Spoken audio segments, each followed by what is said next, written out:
So it's a real honor to be here. I actually have an MIT connection since when I was a resident in Mass General Hospital, I used to run across the bridge and work in the clinic there.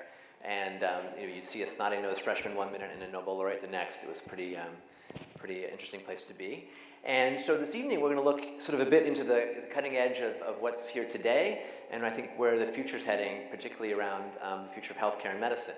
And so I'm charged as a moderator to sort of give a short sort of introductory talk before we move into the panel. So I'm going to try and frame a little bit of that. And I thought before we move into the future, we go a little bit back to the future. And just a short story in that I was lucky after medical school here to go to Boston and do residency at Mass General. I was back there actually about a year and a bit ago for the 200th anniversary of MGH, a famous institution.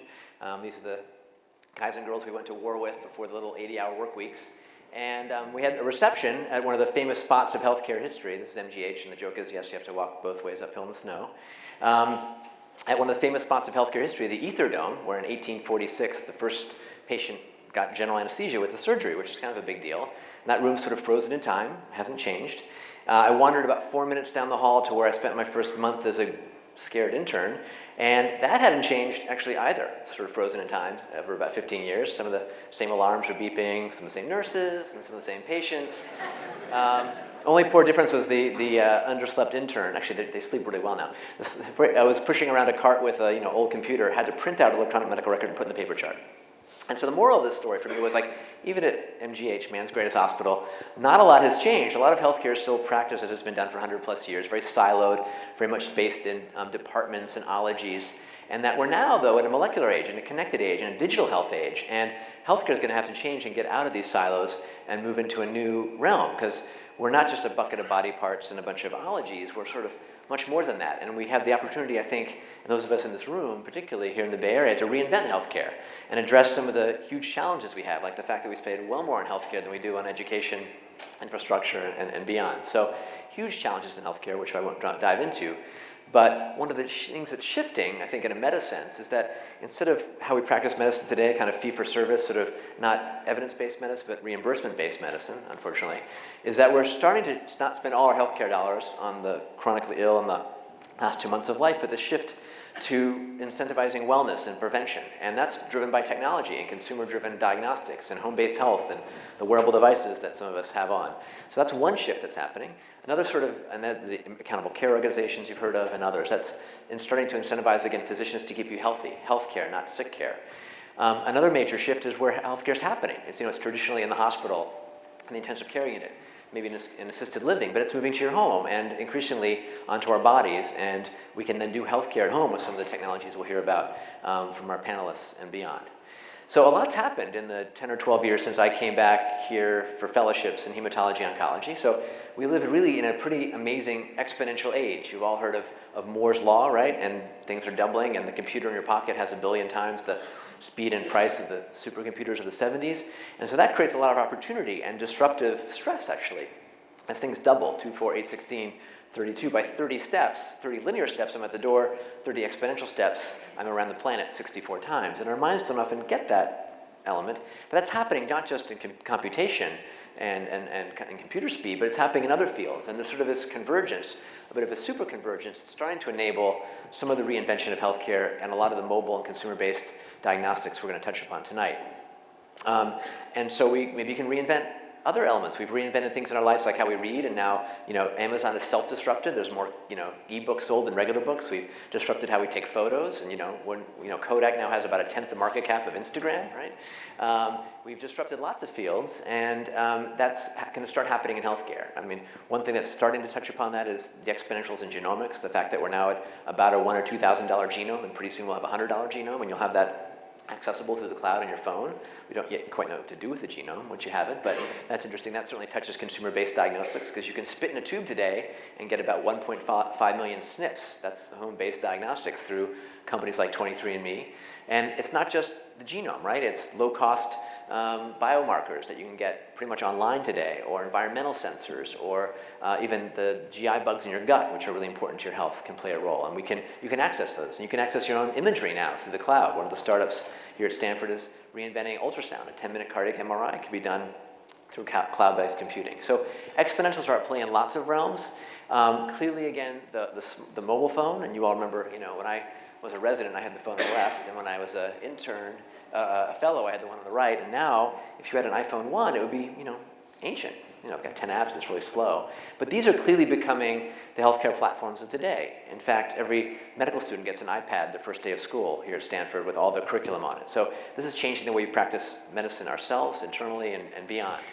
And what this provides is an opportunity for your own dashboard. When you can see your blood sugars trended from a diagnostic connected to your smartphone, and you can see where those are trending and intervene, and so let's say your diabetic therapy, that can make a huge difference.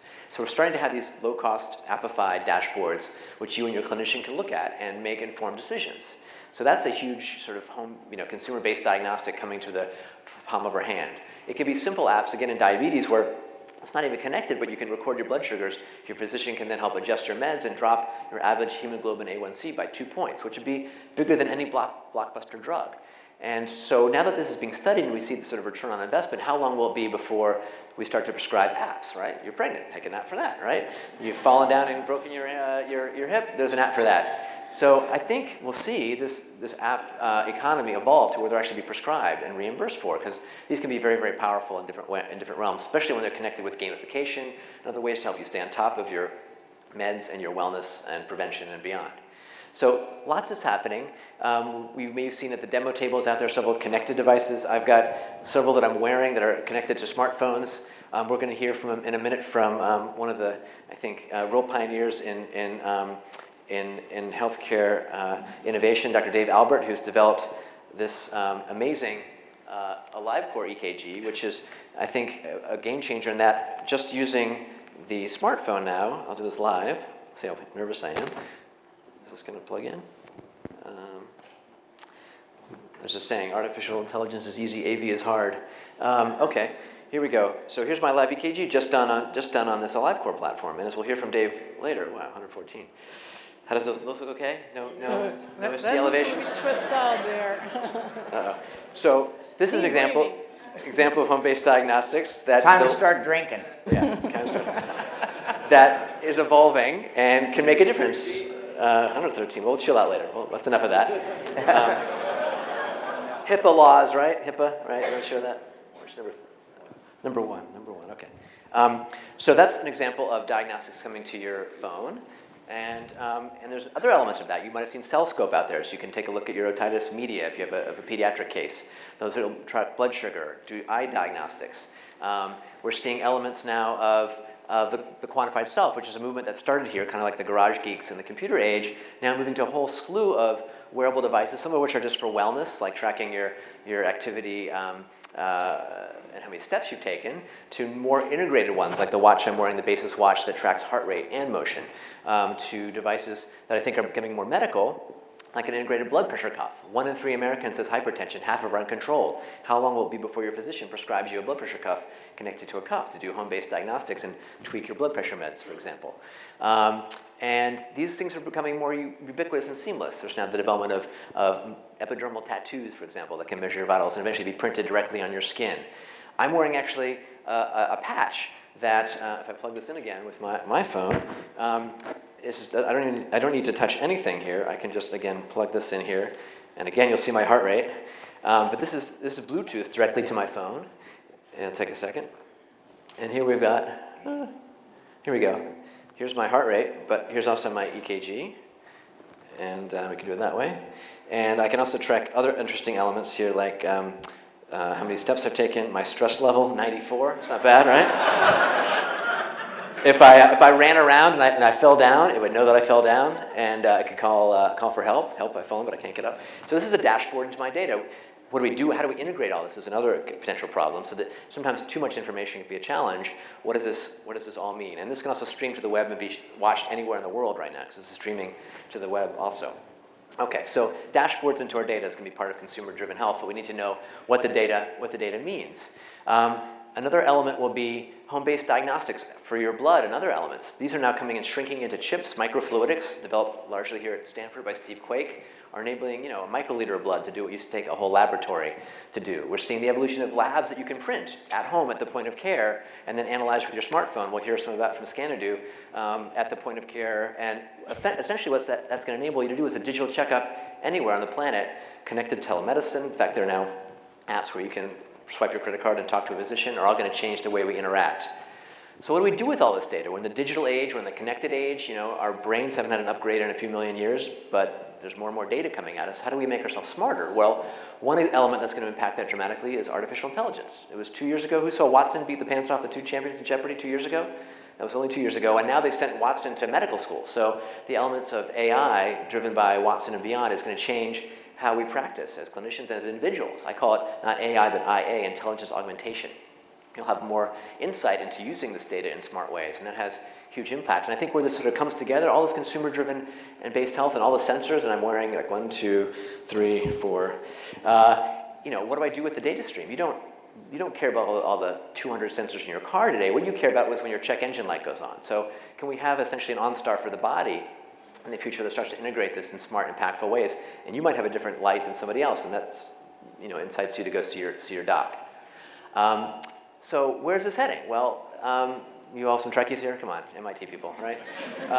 The tricorder, right? And there's actually now versions of those. A $100,000 ultrasound is now a $5,000 one you can put in your pocket, right?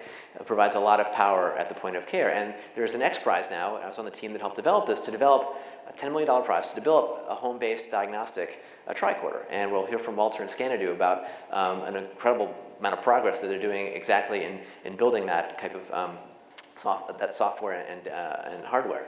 So this is going to enable connected health, not just health or data or information. We can do a lot with the social network. If your friends are unhappy or obese or otherwise, that makes a big difference. So we need to start leveraging our behavior and understanding that there's companies now taking old-fashioned systems that work very well and appifying them for weight loss, for example, like Omada Health, where you can have your own wireless scale and support group. There's the element of now using, for example, augmented reality. So that's done at Stanford, where if you see your own mirror and you see where you want to be with your P90X, or what happens if you don't go in the right direction, that can change the wiring of your brain. That's part of home-based health and diagnostics. You can already download apps and see what you look like now, and then if I gain 50 pounds, so I'm going to skip dessert. And that's just fun and games, but that can be important because behavior change is hard. So lots is happening in healthcare. I've been lucky to chair the medicine track at a new program called Singularity University, based down the road at NASA Ames. We have a couple alumni here. Each summer we bring together folks from around the world, and we cross-train in medicine, biotech, robotics, AI, nanotech, space, energy. And we look at where can we apply these technologies to addressing big global challenges, including healthcare around the planet. And there's been some very cool innovations, like a glove that can do diagnostics that's evolved out of last summer. We also do one-week programs, and I've started a one-week program called FutureMed, of which we have many alumni here and faculty on the stage, actually, where we look at where's technology and these exponential trends taking healthcare in powerful new ways. So that's called FutureMed. We've just did our third program in February, and we're actually going to do a larger one in San Diego in November. So check out futuremed2020.com. It's something interesting when you integrate people from different fields together, show where the puck is going, and say go. And several companies and interesting groups have come out of that. So one of the exciting elements is new people coming to healthcare. How many people who are not in healthcare traditionally? Non-healthcare people, right? That's really great, because you guys are the ones who are going to start innovating and using your skills in new ways to reinvent healthcare in new ways. And there's incubators and accelerators. We have Health 2.0 represented here, Startup Health, and others that are opening data streams and allowing innovation to happen. They're bringing designers into it, right? Because it's not just having data and apps, it's having smart interfaces in that. And I like to give the example of using other fields to learn from. So real briefly, I've been a pilot for a long time. I've been a flight surgeon in the Air National Guard with F-16 and F-15 squadrons, so I've been in the military and flying world. There's lessons from aviation we can apply to healthcare and mobile health, like checklists, right? Those have saved lives, and you don't cut off the wrong leg. That's a big cost. Those are now being appified, so you can have checklists for your own health or health when you've gone home or to stay on top of certain elements. We can use elements like simulation to change the modality of how we do things normally, like see one, do one, teach one. It'll become see one, sim one. So consumer-based health is also learning to do things in smart ways and simulating them. We're learning to use elements like heads-up display. So old-fashioned cockpits are analog. The next generation are digital. You need to filter the right information, health information, to you in the right setting. You don't want to be overwhelmed. You need different information if you're trying to land in the snow or if you're in a dogfight, right? And you need some other cues like altitude. It's called bitching Betty. Sorry for the name. It tells you you're supposed to hit a mountain and you pull up. So how do we apply that in healthcare? I think there's elements of this dashboard in our own lives. You have a GPS for your health, and you know which way to turn right or left. Skip the McDonald's, go to the gym. You want that information ported to you, just the right amount, not too much, right? It needs to be tailored, right? So that's part of consumer health. We don't want to be overwhelmed by this data. We want to be smart about it.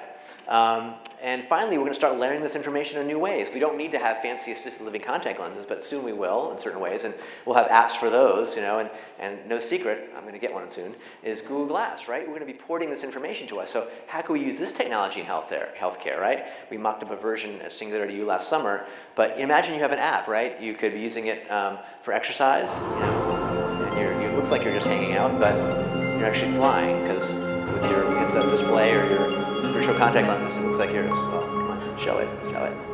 He's really flying. It's much more fun, right? Or maybe there's an app, maybe there's a special app, you're out on a date, and you need a little help, and so you bring up the Wingman app, right? And there you go. And that might give you some other additional information that might be health-related, I'm not sure, but it's kind of fun. It's kind of fun to think about, right? Okay. So I think there's opportunities to leverage the glass on other platforms to see the clinical environment differently, or your own healthcare data, right? What if you're trying to lose weight and you see your food, like this before and like this after, right? Maybe you get other cues when you're seeing that food that way, Pull up, pull up, pull up, pull up. And finally, because I'm really running out of time, we want to have connected shared data. What if we have like a radar into our own health, our environment, our neighbors, other patients with genetics like ours that are on certain paths? How can we avoid the thunderstorms? What if just like the driving apps now, it doesn't matter if just your route, but if you can start to crowdsource your driving, like the app, this is Waze, the driving app is showing you the map of Rome built in a morning because people are sharing all their data, whether they want to or not in a sense. But now you can see the map of Rome. You know where the traffic jams are. What's the safe route to work? What's the right trajectory and treatment for you and your disease? So I think unsiloing data is going to be important as we go. So in summary, I think consumer-driven health and diagnostics is changing things. We were kind of flying blind before. We're now using new skills, new elements. We can use data from Google search to see where the influenza is in one neighborhood. We can mine our social network to know who to shake hands with or not each day based on other information. That can be impactful, right? And I think we'll have dashboards into our own information and our own health that's truly actionable information, not just data. So in this new connected age and using design thinking, I think we're going to move from where healthcare is kind of today in the big picture, very episodic and reactive. You have the pain, you make the appointment, you get seen, you get the blood pressure done, to one that's much more continuous and proactive. And I think if we're going to reinvent healthcare, that's the meme. That's going to take us from stage 3 and 4 diagnostics to stage 1 and stage 0. And that's going to impact many, many fields. And I think we can help that individually, not just being organ donors, but being data donors and starting sharing our experiences and learning in this new world, because the future in many ways is actually already here. It's just not evenly distributed. Famous quote from Gibson. And I think those of us, particularly those of us in this room, have the opportunity to really not just predict that future, but to create it. So I'll say thanks, and now we'll move on into our panel. Okay. All right. So our main panelist speaker tonight is my friend Walter de Brouwer, who's an example of someone who came from the technology sphere, a technologist, did one lap per child and many other things in Europe, and moved into the healthcare sphere. And he's going to share a little bit of his really incredible story, initially starting on that medical tricorder project, but now doing much more. So Walter de Brouwer, take it away. Thank you, Daniel. So ladies and gentlemen, indeed in 2011 I arrived in Silicon Valley with the, perhaps in retrospect, innocently and juvenile idea to build the tricorder. But that is the great thing about being an entrepreneur. You are driven by reduction of knowledge. You do it because you don't know what you're getting into. And and you tell yourself that perhaps you as an individual your life has some consistency and that you are perhaps uniquely skilled to do this. So I've been setting up companies for 20 years together with my co-founder and wife, who is present here. We've been in telecom, we've been involved in 2 big IPOs, we've been in banking, we've been in IT, everything what I did. So I'm an ex-academic, had a big mathematical component, and this is how I fight the competition. You make it very difficult. So when I arrived in Silicon Valley, you know, you don't know anyone. Actually, I didn't even know how the traffic system worked, or how you had to put gas in a car. So I decided to start a company inside one of the big industrial design agencies, IDEO.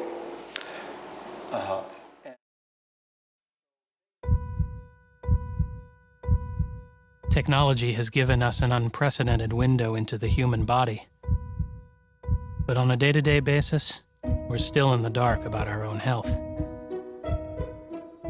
We are changing that. You okay? Do you feel okay? What if instead of fearing the worst when you notice something out of the ordinary, you could identify the condition yourself? Getting the right diagnosis would save you worry It says it's roseola. and an unnecessary doctor's visit. Rest at home. It's okay. It's okay. Instead of hearing about a viral outbreak on the news, imagine you got an alert that was tailored to your family's needs. It would also give you advice about what to do next.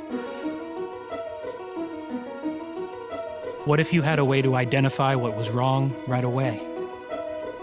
It says it's 103.8. A way to get all of the information you need to understand the situation.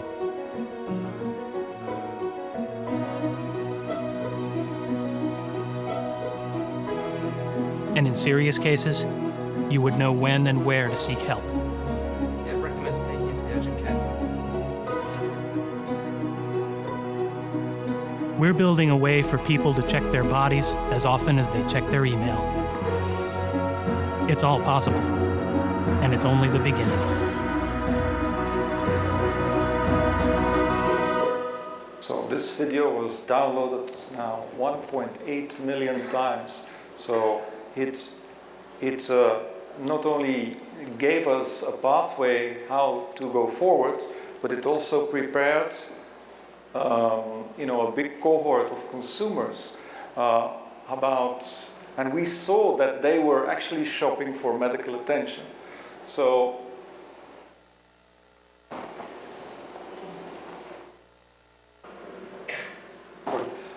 now we are 2 years further. So, I'll track you through the system. So after 2 years, we succeeded in building a very small device that has the 5 vital signs. It's not so easy as one thinks, having the 5 vital signs. Because you see, if you look at medicine, and I had to learn it from the bottom up actually, because in 2005, together with my wife, I was for 1 year in the hospital because our son had an accident. And I quickly understood that vital signs are the components of the narrative that doctors make about disease and about disease management. Basically, the real estate in a hospital can be, seen as different disciplines that you need to build a cognitive device like the tricorder. Because you have an emergency room that does this, vital signs. You have, the doctor comes in, they hook you up, he then, they take your blood or urine sample, it goes to the labs, and then they wheel you to radiology for imaging or a CT, and when everything comes together, the doctor appears again, he says, "Tack," So basically, this is the cognitive device that we want to make. So this is the first part of it. So the 5 vital signs that it measures, and I'll tell you later how, are heart rate, respiratory rate, blood pressure, oxygenation. It also gives you, of course, a PPG. And you can do a lot of derivatives of this with heart rate variability and stress, but because it has to go through FDA, there is a difference between what is conceivable, what is realizable, and what is certifiable.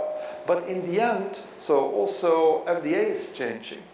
So this system we are now fitting on a 32-bit platform, which will be ready the 1st of July, and which will go into FDA then in August. And it will be on the same platform as Curiosity, so the Microbiome platform, where the Mars rover is built on. It, shows you this. The measurements are heart rate, temperature, and oxygenation, and all the rest are algorithms. A bit of the science. We're also bringing this to market the 1st of July. This is a very simple stick with 12 reagents and an immunoassay at the back. We use it, we make this for $1.5, and we have a colorimetric app that exploits actually the camera, and with machine vision immediately under 1 minute gives you a complete urine analysis, but also in the back we can measure density of placenta, beta ECG, but also drug abuse. So the combination of this gives you a lot of quantitative research, because every time people use it and they opt in, which they all do, when they use it, they not only see their complete diagnosis, and they also see their who else has the same values, but on the back end you can use this as population scanning. So all of that goes into one, this is not the real app, but all of that goes into one app. So we now have vital signs, saliva analysis, urine analysis, blood will be next, and imaging will come. And in the end, so this is the architecture, and this is the idea that I had when I was sitting there that year in hospital. You see, my background is in parsers, so in Chomsky grammars, and formal linguists, they see everything as a language. So for me, the semantics of that language were the shapes, you can do electromagnetic science, imaging, molecular diagnostic, these are all shapes. And then the syntax are computations. So fusions of all this data, permutations of all this data. And basically, so we tried it out. After like 1 year, we had the first results with, in machine learning. We use PGMs, probabilistic graphical models, and where we actually exploit a couple of known variables and so cap reality to do measurements and then feed back the measurements into the statistics. And you see, normally, post-transit time, and it doesn't work, to put post-transit time into systolic blood pressure or diastolic blood pressure, there's no accuracy. But with our cluster of algorithms in a Bayesian network, we are 95% accurate. So this is going into the predicate devices, and will also actually help the complete sector to benefit from this. So that's a bit my story. I will be actively participating in this debate, and hope you can enjoy it. Thank you. Thanks, Walter.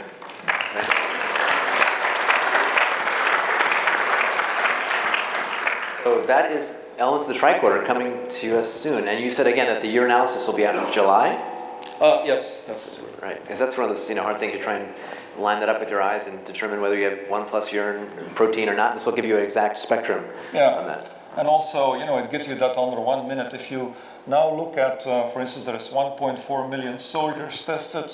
This costs between $80 and $110, and you have to wait for 4 days. So now it's like, Right. $2.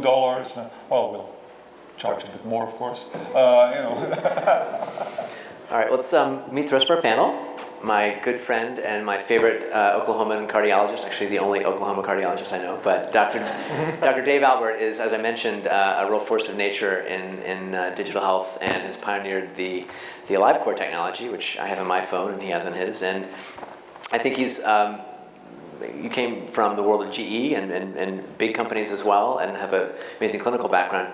Maybe you should just share some of the top learnings and takeaways that you've learned in developing, a diagnostic device like this and a little bit of where you see it's going. Well, it always takes longer, costs more than you predict in the beginning. Right. So make sure you lie to your venture capitalist. And I have some of them in the audience, so they now have learned my secret. No, there is an analogy. I live in Oklahoma, and it's a pioneer state. And one thing we're known for is we have more Native Americans than any other state. And you know what a pioneer is, Daniel? Somebody with arrows in their backs. So we in digital health and mobile health are pioneers. It is not an industry that is already established. The changes you talk about, there are still doctors from whom you will pull fee-for-service medicine out of their cold, dead hands. So it's not all Kaiser, it's not all covered lives. It's people who want to know how much they're going to be reimbursed or what the CPT code is. And so in that environment, as change will be coming, okay, that's good. My name is David No. In that environment, we're all facing the challenges of getting people to assume responsibility. So I'm sure everyone in this room read the Stephen Brill article in Time a month or so ago. And I think what we will find out is people like Walter, who's a pioneer, and Daniel, who's an advocate, and myself, people will become more responsible for their care when they are more responsible for the financing of their care. And so that, I think, is a trend that is unstoppable. And we in digital health and mobile health hopefully will survive the arrows. And remarkably, though, this is now available as the first one of the early diagnostics connected to a smartphone, but it still requires a physician prescription, right? It does in the United States, but as of yesterday, we began selling it in UK, where it's available over the counter. You just order it from Amazon. So in the UK and then later in the EU, within weeks, it'll be available anywhere in the EU, and then later in the United States over the counter. But to be honest with you, because we're a medical device, we wanted to make sure that the medical community believed it was a tool, not a toy. So our focus was from the beginning to approach doctors, and today we have over, we've only been selling since the beginning of the year, but we have 500 US cardiologists. I wasn't supposed to say that number, okay. We have hundreds of US cardiologists utilizing this technology, and that's an endorsement. It's not just Eric Topol, he gets the most press though. And so what we all want this to do is impact individuals' lives. And I saw you at the American Cardiology meeting where you sold these to cardiologists, and you shared me a couple of little stories where I've used this, for example, on an airplane when someone went down and did they need CPR or not, I could pull this out. But you've had some interesting personal experiences where this can really make an impact quickly. We've when you deal with the heart, and I've been working on the heart for 25 plus years, if it stops, that's a bad thing. So, and if it skips a few beats, it might not be so bad. But what we've learned is we can use this device to assess cardiac status, whether it's Eric Topol diagnosing an MI or atrial fibrillation, or Leslie Saxon diagnosing ventricular tachycardia and acute ischemia from Los Angeles to Mumbai, India. And so that's true diagnostic power that's affordable by people for less than a fraction of one scan in a hospital. That to us empowers people. First, it'll empower doctors. And let me give you one anecdote. One anecdote is my wife is a rheumatologist. So she sees patients with all kinds of problems, arthritis, lupus, things like that. And in her clinic, they have a 12-lead ECG, a conventional ECG you hook up to people. What I will tell you is they don't use it once every 2 weeks because it takes 15 minutes. They don't do it all the time. You have to get somebody to roll it in and hook it up. They use our device every day. Why? Workflow. Medicine is becoming about efficiency, and taking that 15 minutes destroys their workflow and efficiency. So getting the information they need, is this an abnormal rhythm? Do I need to send this person to a cardiologist? Becomes the type of efficiency that we're all going to have to seek, and that you highlighted in your talk. Great, thanks, Dick. So Marco Smith, you come from the world of Health 2.0, often thought of as healthcare IT and software, but also you're mixing it up with the White House and the policy perspective and where the incentives lie. And you advise startups as well. And so there's different, people say, who's going to pay for it now, and what's the reimbursement, and what's the regulatory. That's sometimes changing. What do you see from the big picture from the White House side and the innovation side, and where do they meet? So I think what's very interesting is that Todd Park, who used to be the CTO of HHS and now is the CTO of the US, always said that data is the fuel for innovation. And even after he left HHS, still people that is really their mantra. It's data, data, data. So I think what you talked about before is very much in sync with what they want to do. I think data is the fuel of innovation, and I think evidence is the fuel of innovation adoption. And I think that's something that we are seeing, and it's also, to the point about evidence, is also, I think, the key to reimbursement at the end of the day, evidence of impact. So what we're seeing from our perspective is that it is a very exciting time. At the same time, it's also a very daunting time. And the reason why I'm saying that is because it's a very complex time right now. And if you think about it, we talk about trackers. You have a number of trackers on yourself. So we track the innovation landscape. We have a company database with roughly 2,700 companies today. So in 2010, I looked at the self-tracking space, and I said, we have 153 companies in this space. That sounds too many for me. That's not a sustainable market, and I have a background in strategy and markets, understanding markets. So all I can tell you is in 2011, that was 400, the number of companies. And in 2012, it was 569. Now, it doesn't take a math genius to understand that 569 companies in any market, even with 350 million inhabitants, is not going to be sustainable. So there is going to be a lot of churn, and there's going to be a lot of, you need to understand as a startup really what the context is in which you operate. So I think, we work now with hospitals, and many of the hospitals will say, I get 30 companies a week who come to me and pitch. So, and 20 of those sound identical, and I have no idea how to distinguish them.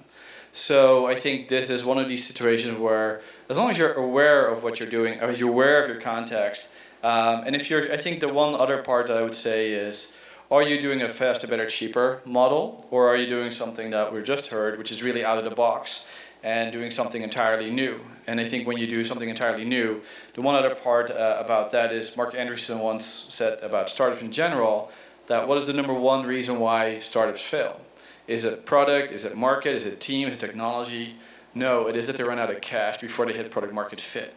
And I think in healthcare, that's even more the case. In healthcare, things change slowly. I think the White House is very aggressively trying to do anything they can to stimulate the use of data and to stimulate the use of data that drives outcomes. So there will be literally discussions when we have innovation roundtables with the White House, and we get corporate America in, we get startups in, we get payers in. The question really is, if we penalize things or if we incentivize it, would that make a difference in terms of what data you use? Would you start using the device data, yes or no? And is the device data up to par to actually then deliver? So I think there is a hunger for innovation from the highest leadership to companies. At the same time, you need to understand your context, and I think to the point that was just made about workflow, I think there was a similar example several years ago, Mobi Sante, which is a company that does an ultrasound similar to the concept as AliveCore does with EKG.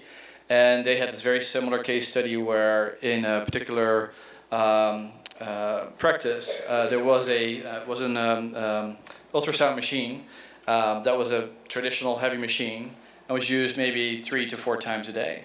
The moment that Mobisante, which is basically an ultrasound connected to an iPhone, you do a sleeve around the iPhone, usage went up tenfold for exactly the same reason as there's also the phenomenon you're describing. So I think workflow integration, making things easier means more use of these devices that can actually generate the data that improves outcomes and improves efficiencies. So I do believe that that's what's coming, but you do need to understand the context in which you operate, because some companies are just focused on their product and their product optimization, whereas understanding the other side and understanding evidence and evidence generation, evidence strategies should be coming early in your thinking, and many companies don't focus on that yet. The context is still often sometimes confusing. The FDA still has not yet put out its guidance about how they're going to regulate certain medical apps. It's one thing if it's an app that tracks your steps. It's another one if it regulates reading your EKG or your insulin pump alterations. So, by the way, we're going to have questions from all of you in a little bit. A reminder, there's a place on the back of your card. You can text your questions to 650-308-8522, and they'll magically appear on my iPad, and we'll answer them. That's technology. So there's a phone number on the back. Again, 650-308-8522. If you have questions, text them in, and we'll sort them. Okay, so it all comes down to the money. The money, honey. Andy Geese is an amazing VC who's seen and built companies and now is helping fund them. And there's obviously a lot of hype and hope in this connected mobile diagnostic space. What are your top level thoughts, and what do you say to new entrepreneurs who want to get into this arena? So it's an interesting situation right now because we went from being the dark horses. You mentioned Diagnostic and the venture industry literally, hang ups on you, to now an area that there is a lot of interest. The problem is that there is a funding gap. I think you use one mic, right? I think you're okay with your... Which one is working? Okay, all right. Okay, this one is working. So right now what's happening is that I'm just for the fun of it, I'm going to disagree with my friend here to make this lively. First, let me ask you a question. How many of you are from Belgium and Holland? Okay, clearly on this panel, this is what it takes. Okay, we have 2 Belgians and one Dutch, and we are allowed the token American. So that just get your attention here. So what's really interesting in the space is that data for sake of data doesn't do anything. And so one of the things we ask as investors is what's called so what. What do I mean by that? What is the pain point that you're trying to solve? What is the value of solving that pain point? Are people going to be using once and more than once? And are you creating a value you can document that somebody's going to be willing to pay for, and who is that person? And that may not be the same person who is using it. So one of the challenges of this space is not the traditional direct-to-consumer where I sell you a phone app for $1.99 and you collect hopefully millions of those. We have multiple players. So what we have, the reason why with the funding gap is because the healthcare venture capitalists who have the deep expertise in healthcare are very uncomfortable historically to go directly to the consumer. So they understand FDA, they understand workflows, they understand the complexity of all the different players. But going directly to the consumer is something they historically have never done. Very, very high market risk, that's not what they do. The technology VC were very comfortable with the direct to the consumer. As soon as you mention the F word, which for us is FDA, just to make sure you pay attention, and the H word, which is selling to hospitals, is something that's really complicated, multiple players, reimbursement is changing, so they're staying away from it. So right now what we see is company being funded by accelerators, coming to angel group like my group, who have the 3 sets of expertise of healthcare technology and user engagement. And then we ask these questions, and we don't have the answers because there is no proven roadmap in this space. So what we see is a company like Asmopolis, which was really the poster child of this industry, probably the first one in the space, that Todd Park was pretty much, as soon as he said something, was talking about them. And it took them 2.5 years of talking to pretty much every VC that I know of, East Coast, West Coast, in the middle of the country, to finally get one. And so it is a big challenge. So you can get the original funding, but then it's really hard to get to what I call going to the market, which requires a lot of capital. You were disagreeing? No, I think the only part that I would like to add to that, definitely there is a funding gap. I think at the same time you point out this part of a proven path. I think there is definitely a lack of a proven path because we are in transition, and I think that's actually making funding very difficult. And this is why some of the so two things. One is the incubators who have the very early seed stage companies.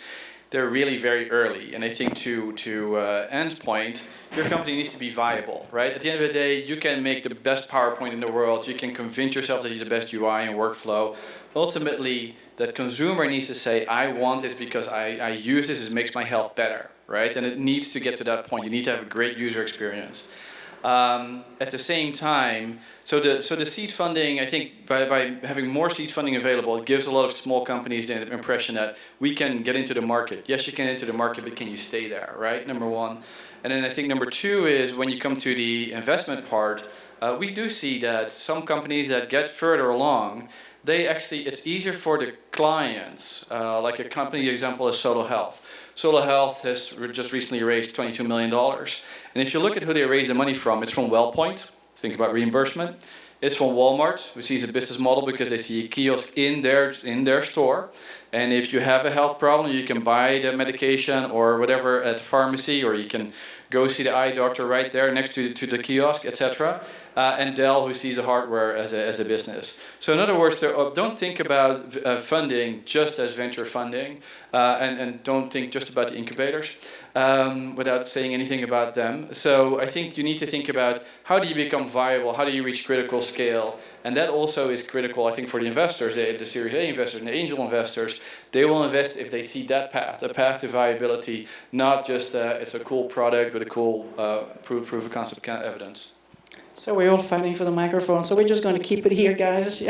Albert, you're giving me the dirty look there. So one key issue I think people need to think about, getting a sensor that gives you data. Well, does it work? And do you create long-term value? So there was a company called Zeos. Who knows about Zeos? Anybody knows?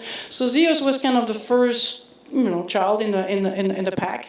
And it was a sensor you put on your forehead. They were based on the East Coast, and they would kind of measure your EEG to give you an idea of the quality of your sleep. Raised over $34 million and just got shut down. And the reason why they got shut down, because the question is that do you have long-term value that's addictive? I have a teenager, so I can say that, so that you will change behavior, because ultimately that's the value. And what they find out in some of this is what I call semi-quasi-diagnostic, we're trying to avoid the FDA, and I think in the case of Zeos, they had the FDA.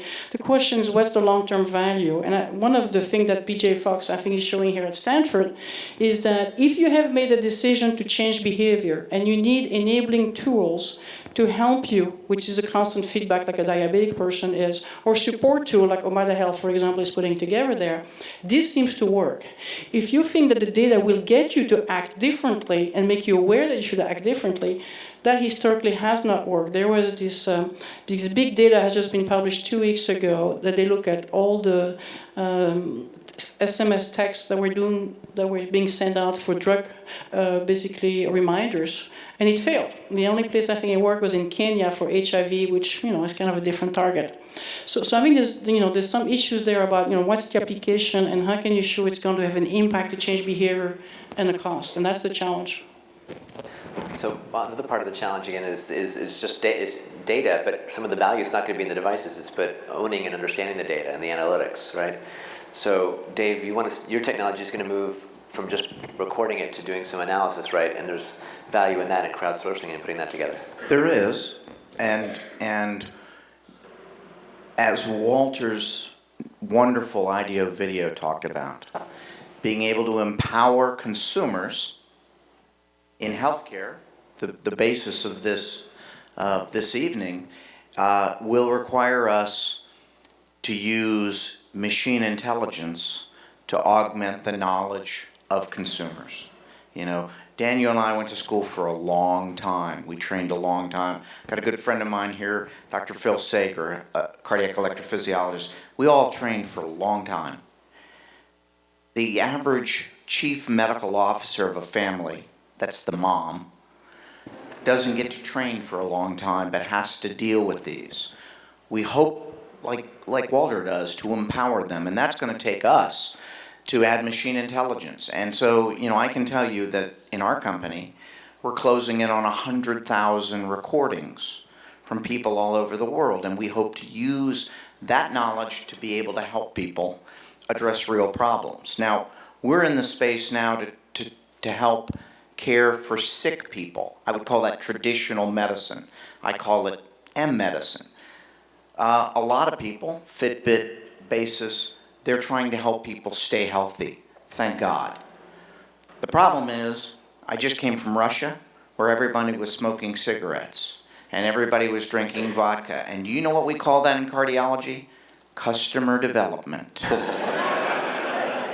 So I'm fairly comfortable that the markets for my medical tools will be very significant far past my business lifetime, unfortunately. But we're going to have to move our energies with analytics to prevention as well as treatment. And that's the paradigm shift, because no one gets reimbursed to date for preventing anything. We react in medicine. So it's going to be a change of a paradigm shift, as overused as it is, and technology will be one of the tools to help us make that shift. So I think one other part to think about when you talk about investors, don't just think about the traditional investors. I think the same thing about reimbursement and business models. There are definitely efforts, there are very few Kaisers out there, but there are definitely efforts to try and figure out, if we do give data to pay people and if we give them the tools, can we actually achieve cost savings? Can we achieve behavior change? And so there are lots of pilots and lots of efforts for new business models where it's actually the payer, the health plan, the insurance company, or the employer who is paying, right? And there are some efforts that are more controversial. I'm sure recently some of you have heard about the CVS who is requiring use of data, and if you don't, then you get penalized or you can't even get hired. So there are all kind of experiments going on right now with different reimbursement models where the consumer plays a more stronger role in it. So I would certainly try to keep track of not just the traditional reimbursement strategies, but also the non-traditional, the Walgreens, the CVS's, they play major roles, the employers, and the companies serving the employers. I think they have major initiatives underway to try and introduce new business models where the consumer is more important. Yeah, so to build up on that, I kind of agree. For once, I'll agree with you. Is the one big thing that's happening in the hospitals no longer exist. They're becoming part of healthcare delivery networks. And the people are trying to build the Kaiser model. So they have 3 pillars. They go on own facilities, which is hospitals and clinics. They're buying physician practice. Over 50% of the physicians in this country are now working as employees. And pretty much we're going to go up very quickly on that. And the third aspect, which is kind of recent, is that they are developing their capability to provide insurance. And where we're going is a truly capitated system where the healthcare delivery, which would be the Geisinger, the Trinity, these are like $11 billion in revenues groups, and they're going across different states. And they're providing this capability directly to the self-insured employers, which are the big guys, on a per member per month. As soon as we make that shift, which is happening, these contracts have been done, these billion-dollar contracts with millions of lives that are starting to happen that way, suddenly the incentive shift. You suddenly, as a provider of healthcare, go into what's called population management, where you use the data, and what you do is that you identify not necessarily the top 3% that cost you 20% because these are really sick patients, but really the next level. These are the people who have conditions that are chronic, that could get worse, and these are the ones you want to prevent. And the challenge in the space is high tech, high touch. And I really believe this is the way it's going to work. When we look at congestive heart failures, which was the first area there 20 years ago, a friend of mine started a company in that area there. They had a scale, and you go on the scale, and if you have congestive heart failures and your medication are not correct, the weight goes up. And then it went over the phone to a nurse, and the nurse will call you to say, did you take your meds? And what they've proven, it was the nurse intervention, it was the human contact, it was that conversation with the person that changed the behavior. Now we're taking that concept and basically trying to apply it to multiple areas. Now the lesson learned is that the insurance industry pay the least amount of money possible to keep this company alive. They had 60 million lives at one time, and they just paid them enough to just be partially profitable. And that's the challenge of the space. It's a combination of high-tech, high-touch for full solution, and having a value proposition that somebody will pay you and that you can make money with it. And some of the big payers like Aetna are starting to get into the game because they're buying app companies and they're starting to roll them up, and they're going to start pushing them out to their customers. Yeah, this is the most disruption I've ever seen in healthcare. I mean, I'm like a kid in a candy store right now because people like Aetna, and the CEO of Aetna is amazing if you ever have a chance. I think he's coming tomorrow at Stanford on the health innovation at the business school. They have finally recognized their model is no longer working. There used to be like the 20% you take a cut of it, and it didn't really matter. They were like brokers. That business is gone, and Aetna is the most aggressive. So they're buying companies. So talking about who is potential buyer, it's not. These people are buying them really, really early. And they're building them as a services to the consumer, but also services to the employers. And so the traditional models of the claim processing is going away, and they're really going into patient population management, and they're very active in this field, but not all of them, some. Great, so we're going to switch to audience questions in a second, but I thought I would go back to Walter, and the cover of The Atlantic from last month was "The Robot Will See You Now." Kind of a cute thing.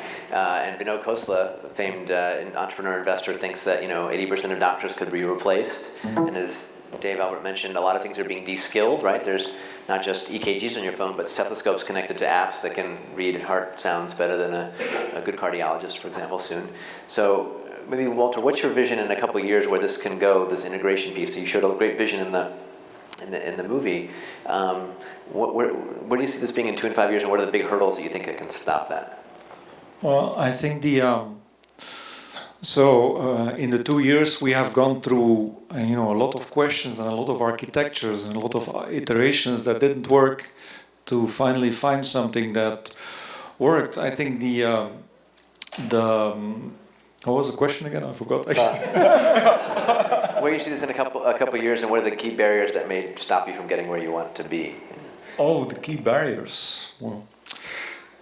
Well, probably it's money, staying power, the unconditional love of the consumer. So we also don't know how to scale these things. So because in order to do an IPO with these things, you need to scale them. So and none of the medical devices scale because, and this will change in 1 year from now, because what people seem to I for 5 years I was a banker and as a banker you see the world completely different. So I see the US now in this period of whispers in the dark, because why do you think so little things happen in funding? Because everyone is waiting for October. It's the Obamacare, the exchange is open. They are going to measure who's going to want what, which consumers are going to be profiled, and providers are ready. There will be securities will be issued, deals will be made, health will be traded. So this is the big thing. 132 companies in 4 quarters trailing were taken over through M&A. I think that from now until the half of 2014, when things will really explode, 250 companies are going to be taken over. Actually, more than half of all the medical devices companies are going to be taken over in the Valley, because they need sales channels in order to scale. And this is, according to me, how it will work. The consumer is ready. The robotic moment is there. He now realizes that humans, when you introduce them, you introduce an opportunity for error. So it's better to work with machines. And and they're also, more available and 24/7, and you cannot ignore the costs, the economic costs. Consumer is ready. And there is another concept that has been popular lately, and this will change the mindset of the consumer. In 2 years from now, everyone will be Google, and every health insurer wants to be Google because they want to measure everything. They will only give what you come and then they will build it. So they want just in time, they want to Googleize their business. And the consumers too, they think in 2 years from now they will think of themselves as one big collection of data. And their health will be protean. There will be no more study of averages of this illusionary, grand human being that, the global body. Because the consumer might be ready, but I say the doctor's not. Question again. Well, the doctor may not. The doctor may not be ready. And remember, 50% of doctors are below average, right? So part of the challenge is how do we integrate some of this consumer devices and data? So it was one of the questions from the audience into your EMR. When will your physician see your scan and do data or your LiveCore data? How can that port in and have transparency with all the HIPAA barriers and beyond? Dave, or those have comments on that?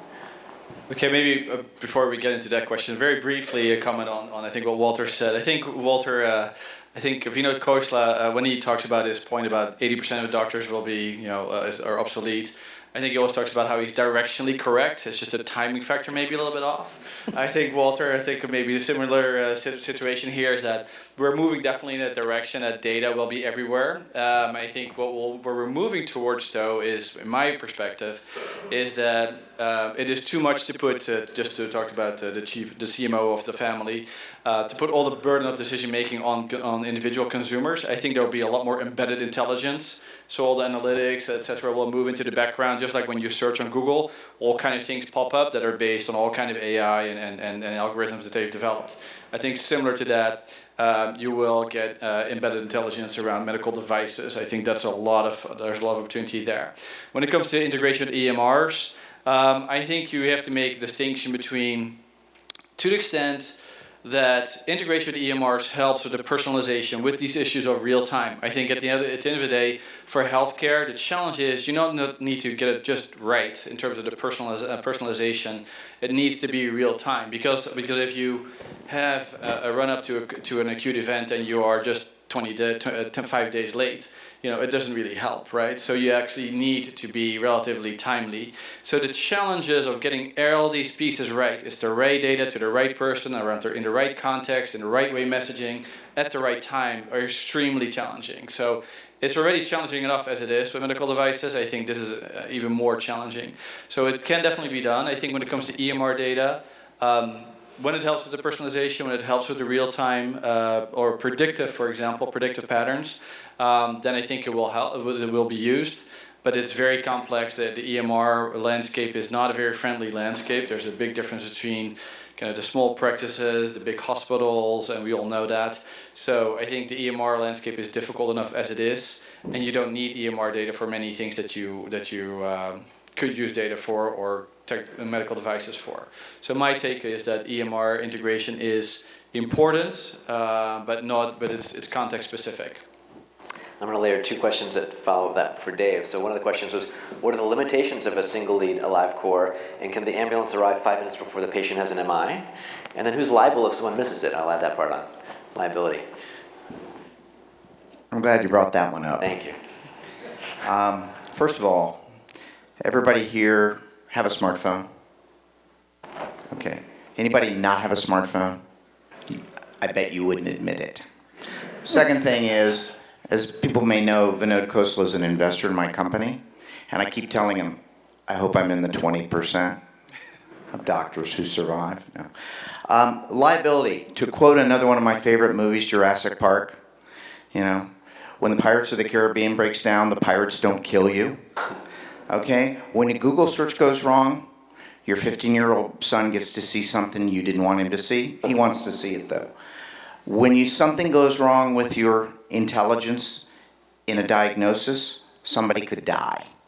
So liability is a big deal. And when we deal with things like cardiology, where there is significant liability because people's lives are at stake, it's something we take very seriously. And the FDA takes it seriously. We're not a toy. We're not a Fitbit. We're a medical device used to diagnose serious problems.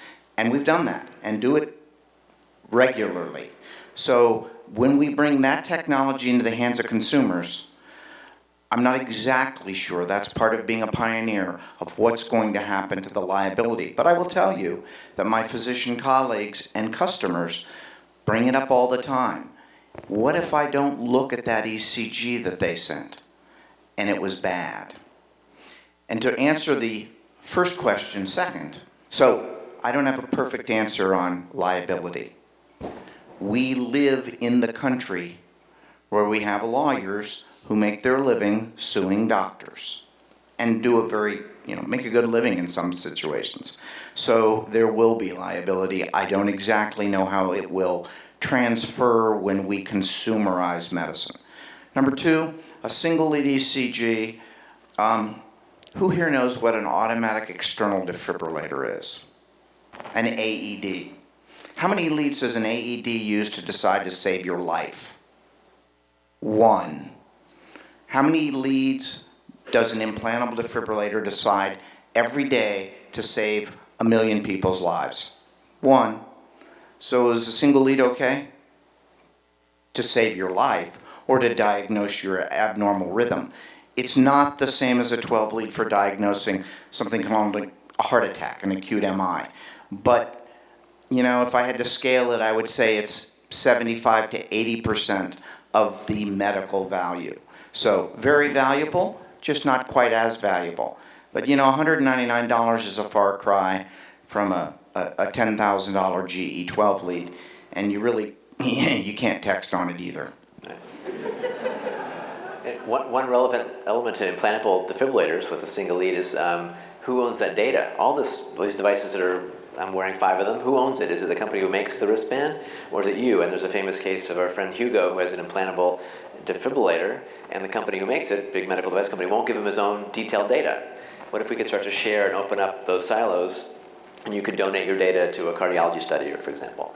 And I would think also his defibrillator has an IP address, and I think most of the new defibrillators and pacemakers have IP addresses, which leads to one of the other audience questions.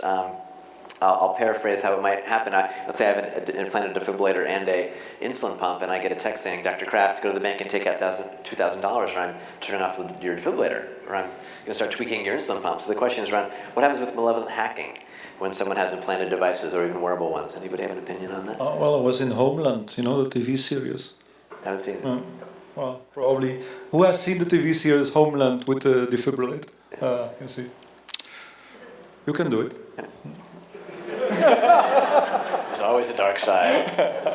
But I really think that so in the next year, people will express better strategies about data, and because now the religion of Silicon Valley is like data mining will save us. We'll do something with the data, and so it's like the Stockholm syndrome. Like it will love us in the future. I believe that. So for us, like we are actually not interested in data. So, and this is also what I tell. We are only interested in our algorithms to chase through that data. And then the data can be somewhere else. We don't care because we want to be a bridge. This is what we do in telecom and in banking. A bridge, but a toll bridge. So basically, a very key technical and mathematical niche, but that is vital for this new sort of data industry. And I think, providers can keep their data, consumers can keep their data, but the bridge of all the algorithms will be passed. Otherwise, you have to be, shunt biking the bridge, And the other Belgian wants to make a comment. The French-speaking one wants to say something. This is an inside Belgium joke here. The challenge I have in these conversations is that raw data has no meaning. And just to be fun for a second here, what is really useful is the clinical meaning and interpretation of what that data tells you about. Will it be an emergency situation like an implantable defibrillator, or will it be, my gosh, you really should stop going to McDonald's every morning? And so I think the challenge is that that's the information, the so what you do about this, which could be more diagnosis or changing the drugs or whatever it is. That's the one that has to go to the EMR, not the raw data. And so then begs the question, who owns that clinical interpretation, and who is going to do it? Physicians, we don't have enough of those. We know that. and plus they don't want to see this. I mean, is this an RN? Well, that's going to be a challenge too. So I think the key in this space is what Philips is doing, which is Philips, as you know, is probably owns half of the patient monitoring in the business. They bought one of my company called VisiQ, which did the analysis of the vital signs in the ICU, analyze it, and were able to predict when people were declining, intervene earlier, and saving 30% of the life in the ICU. They're taking that technology, setting it up for the direct-to-the-consumer after discharge. They're putting together call centers which are not RN-based, but using this smart intelligence on how to use this data to do something about it. And then they're setting up special clinics to just take care of those population. This is where I think that total solution fits. And the data is just a piece of it that trickles down to ultimately somebody doing something differently that ultimately saves money and somebody pays for it. Great. So a lot of folks here are not in traditional healthcare. They're engineers, maybe that have never touched a patient, for example. But one of the questions is how can folks who are outside of healthcare make an impact as engineers and others with technical backgrounds? Where do they really determine what the pain points are? A lot of people build widget or apps, but they don't really think people will come, but don't really understand the unmet need. Any advice from you folks about how do folks, let's say maybe out of traditional healthcare, start to play in this and make an impact and really understand the pain points? Okay, I'll take it afterwards. Well, I mean, look at where, this, Sutton's Law. It's kind of like the fat man at man's greatest hospital. Why do you rob banks? Because that's where the money is. So where do we spend all our money? Congestive heart failure. Number one Medicare discharge diagnosis will be about $70–80 billion this year. That's a big problem. Medicare is saying, okay, if you are readmitted 31 days after being discharged, it's okay, but if you're readmitted 29 days, it's not. Who here thinks that hospitals are going to game that arbitrary cutoff? I can guarantee it, okay? The emergency room will be full of 29-day readmits, not admitted yet, by the way. I mean, this is the way the world works because it's all about money. So follow the money. That's where the pain points will be that need solving. Yeah, I think definitely that's what I would certainly say as well, is A, look where the money is today, but B, also look at where the money is going to be tomorrow. I think sometimes what we see is that, and I think certainly when physicians tend to have a tendency to say, I see the problem, I'm going to diagnose it, and I'll immediately give you a solution. I think when you're building a company, you need to understand, certainly when you look at a medical device company, how long the track is before you get to market and you get to scale, to Walter's point. So you need to build for, by the time that I'm going to reach scale, what are the economics at that point, right? So understand there are a lot of reimbursement changes. We talked about the readmissions here. There's going to be health insurance markets. There are going to be all kind of reimbursement changes. ACOs are going to introduce new ways of paying people. Be aware of where the dollars are and how the dollars are changing. If you look at, there's been analysis around we have about $700 billion of waste every year, which I think if you go to any industry outside of healthcare, if you say we accept that there is $700 billion of waste, people will just fall off their chair. But apparently we do accept that for a long time. Now I think we're changing that. But if you look at where the big dollars are, it's about for example, about care that's unnecessary. It is about, I think that's about 40%. There's about 20% on fraud. There are all kind of inefficiencies. Even last week we presented for a number of pharma CEOs, and we talked like a company like Gobalto, which actually is based here in San Francisco. And all that Gobalto does is basically introduce enormous inefficiencies in clinical trial management. Today, the current standard of practice is that they send teams out across the world who are checking the Excel spreadsheets of how the trial is going. Okay, Gobalto allows you to do everything in the cloud, dashboard-based, etc., etc. This is very basic process management. There are efficiency improvements, and on the medical device side, it's the same thing. And to the point about workflow that Albert just made earlier, again, where is the technology not used or procedure not used that could really make a difference, but technology can actually certainly make that it is going to be used all the time. That would be, those are some areas of real opportunity. One point I make beforehand is that it's obviously follow the money, but also really, really understand the pain point. So I went through the Stanford Biodesign program here, which is more focused on medical devices, but you need to go into the operating room or find your own, often it comes from your own pain point, you know, remembering to take your meds or helping grandma make sure she doesn't fall. What are the pain points that you experience in your lives? And then really understand all the elements around that, and then maybe go find a clinician in that field or collaborators. There's now health hackathons that happen frequently. The White House has sponsored Health Data Palooza because HHS has opened up all these data streams that you can access, and you can build apps to help find, you know, where the latest, you know, health market is open on the weekends or whatever. So part of it is just really understanding the unmet need and going into the environment and finding like-minded people and helping. I was going to expand on that, which is the how to do that. I mean, clearly going after the money is where it should be, but how do you get deep enough that you're something that's unique, differentiated, and it could be a big company? Because if you're going to spend 4 years of your life, it better be worthwhile. And so don't expect that you be an expert in healthcare. I mean, you're an expert in wherever you are at, which is engineering, software, and all of that. Surround yourself with people that can basically validate the market needs. So talk to the user. This could be the physician, the nurse. And then really start getting advisors and mentors that come and are willing to share. That's the beauty of the Valley here, is that you can find these people, because you're going to have to iterate business models and your product specification multiple times until you figure this out. And don't go too shallow. There must be over 200 apps trying to manage diabetes. 199 will not make it, maybe 198. You know, really try to get something that's very specific. Go to the workflows. There's a lot of inefficiencies. Much better to go to hospitals. And you know, 84% of the $2.5 trillion we're spending in healthcare is healthcare delivery. 5% is devices. 8 to 10% is drugs. The rest is inefficiencies in how we deliver healthcare. There's a lot of opportunities there. Go deep, find one, and then surround yourself with people with expertise in that area to fine-tune it. So we've only got a couple minutes left, so I think we'll wrap on a last run of, I'll ask you to think about, you know, your most sort of wild prediction for the next 2 to 5 years. I'll come up with one, which would be that just like car insurance companies now, like Progressive car insurance, if you're a bad driver, they can put a sensor in your car and you'll track how much you speed or go through stop lines or how fast you accelerate. It's a little black box.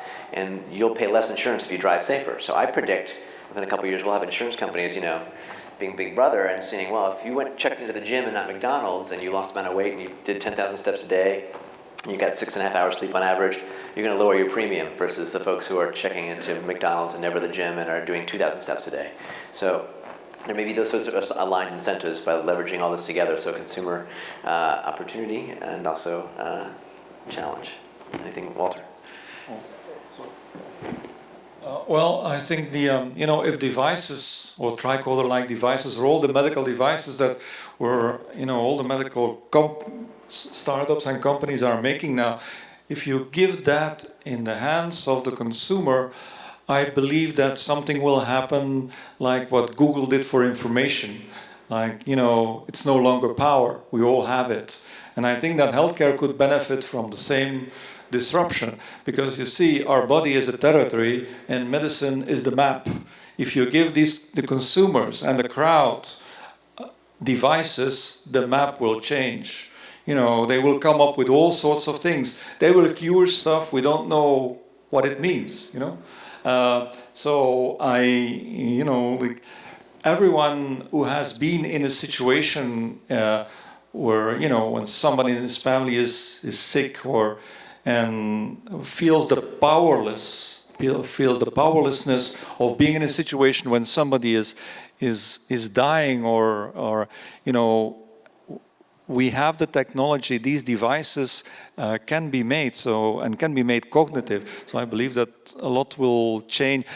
In 2 to 5 years, my prediction is that indeed, like most say, that behavior change will be measured. We'll all Googleize our existence a bit. But in 30 years from now, and you know, if you do that as a quant, that means 20 years of recursive self-improvement.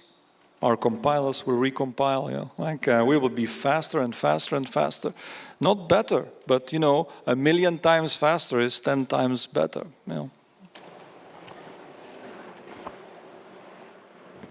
Well, my crystal ball is opaque, okay? But were I to hope, what I'd hope is that we begin what will be inevitably difficult transition. Vinod Khosla has also famously said, how many industries willingly decrease their revenue by 50%? Okay, we pay twice as much as the next country per capita for healthcare. So how many industries willingly say, you know, I want half the revenue next year? None. And so change is very hard. It's easy to talk about Obamacare, accountable care, ACOs. The fact is, you know, doctors are going to reluctantly change. Consumers are going to have to help convince the doctors and convince the hospitals. Anybody here, Kaiser made $2 billion in profit as a nonprofit. What do you think the Mayo Clinic made as a nonprofit? They are amongst the largest, most profitable companies in the United States. Cleveland Clinic, Mayo Clinic, Partners, Duke, my alma mater, yet they pay no income tax because they're nonprofits. You think there's money there? Money's power, influence, change will be hard. So what I hope is that the United States, and it, by the way, is not just hard, it's painful, that we begin the process, which won't happen overnight, of embracing change. All right, so maybe I can contrast to today's situation where I think we'll be in 3 to 5 years. So I think today's situation, we really are kind of data 1.0, and I think that is very similar to the early days of the web of the internet revolution. Everyone thought if you have an internet site, wow, you know, that's it, that's the solution. But Pets.com was built and Amazon.com was built. And those were very different models with very different viability. I think right now there are a lot of companies building data for data's sake. And what I predict is that we're going to see a shakeout and a complete change of the landscape. I would expect that in 3 to 5 years we'll go to the world of augmented health, where actually we will not be device-centric, we will not be provider-centric, but there will be intelligence embedded using all the devices to actually surround you with intelligence and to surround you with alerts and warning systems.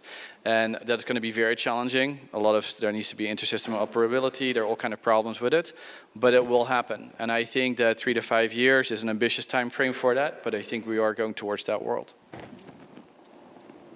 Well, my crystal ball is also kind of multicolors.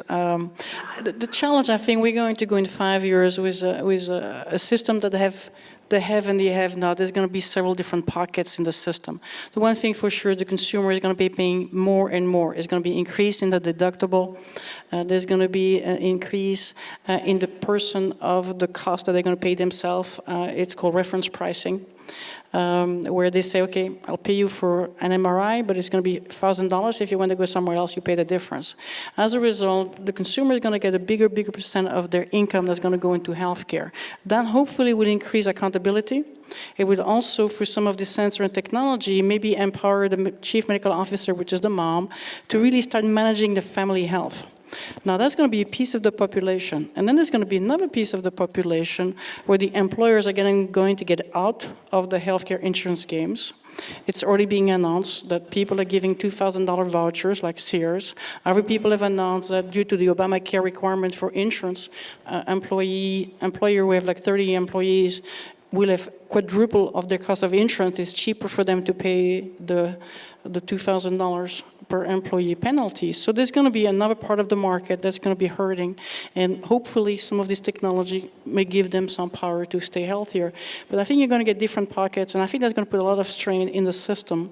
Different payment system, different liabilities. It's going to be interesting. Great. Well, I can promise it will be interesting. And one more question. Great. So do you want to take one more question? I think we're good. We're good. Oh, this is a Okay. burning question?